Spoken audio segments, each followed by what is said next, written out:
This video is about the installation of the Stuart Merit W4000 water still. When you receive your water still, you need to check the contents of the box. You should have a boiler stand with 2 straps. You should have the gasket kit, which consists of the flange, the plastic insert, the rubber gasket and 3 screws. You should have the boiler, complete with the sealing O-ring, stabilising O-ring and stopcock. You should have the hose kit with a 1 metre length of 16mm hose, an 8 metre length and 8mm hose with 2 connectors on the end, 2 tie wraps, a spare connector. You should have the heater and you should have a condenser.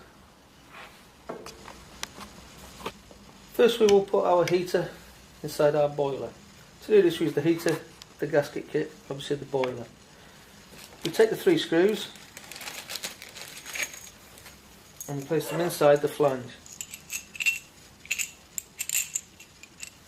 The flange can be fitted either way. Then put the flange onto the boiler. Take the plastic insert, that fits around the boiler like so and fits inside the flange. You then pull the flange and the plastic insert to the end of the boiler, so you have that format there. Next thing is to take your heater. Now it's important that the reset buttons are at the top and the cable comes out the bottom like so. So we take our heater, we put our rubber gasket onto our heater. We then thread the heater carefully inside our boiler. So, when that's in there, we can then do up the screws.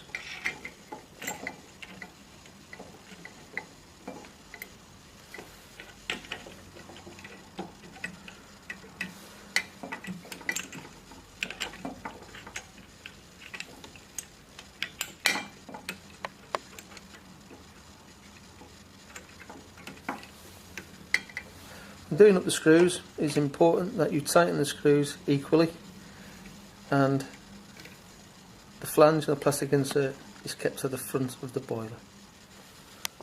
Stop. Okay, what we do then is we get our 2 straps, which has got a spring on the end, and we place the springs on the rear of the cradles. So, we then take our heater and boiler assembly with our cable hanging down, and we thread the cable through the hole in the base.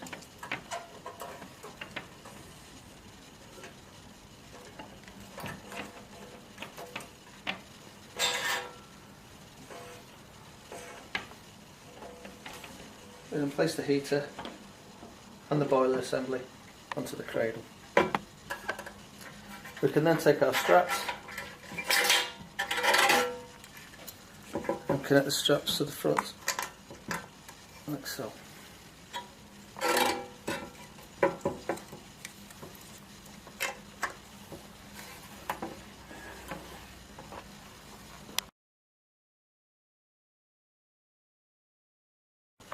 We can then connect our condenser to the vapour tube of our boiler. Firstly, check that the sealing O-ring is fitted correctly, as well as the stabilising O-ring. Stabilising O-ring should be about 30-40mm up from the boiler. You check them, move on to the condenser. When we fit this, we make sure that the distillate output is facing the front. Now's the best time to connect your distillate outlet tubing. Okay, 8-9mm tubing, and when it's connected, ensure that you tie wrap it on there. When you've done that, you can then connect your condenser. Place your condenser on the vapour tube like so. When you feel some resistance, press down slightly just to create a seal, and you should have 5 to 10mm gap between the bottom of the condenser and the top of the boiler. When we've done that, we then take our 8mm tubing with the two connectors. We then connect this to the outlet, which is the top of the condenser.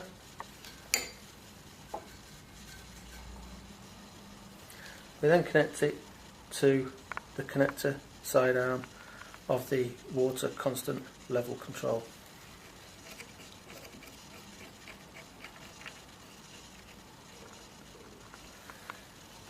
We can then take the spare connector from our hose kit and connect that to a cold water inlet connector to the condenser, which is on the lower. This then is the connection you will make to your cold water supply. Use quality tubing and make sure you use hose clips, Tyrex, etc. when connecting it onto. We then take our 1 metre length of 16mm hosing. Now we're going to connect this to the drain of the boiler water constant level control there. What we do is we place it into a beaker of hot water. This will make the tubing more supple, and we found between 20 and 30 seconds is enough to enable us to fit the tubing onto the drain here safely.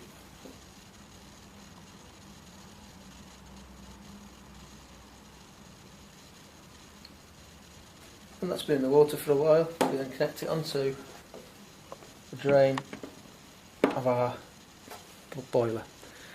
I've not put the tubing on fully. Obviously you will put the tubing on a lot more, and also tie wrap it using one of the tie straps provided.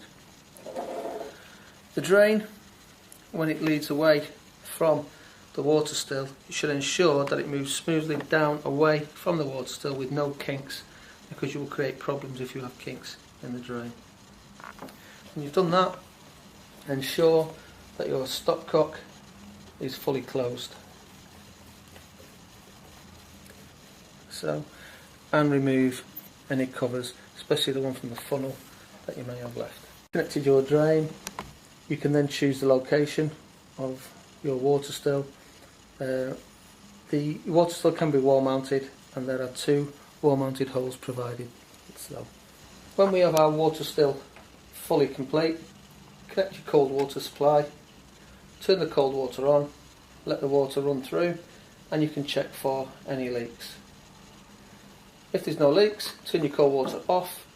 You can then open your stopcock, which will drain all your water from the water still. Then close your stopcock again. When you've checked your water stills complete, now is the time to connect your electrics. This should be done by a qualified electrician, and this equipment is permanently electrically connected equipment, so it needs to be permanently connected to the mains.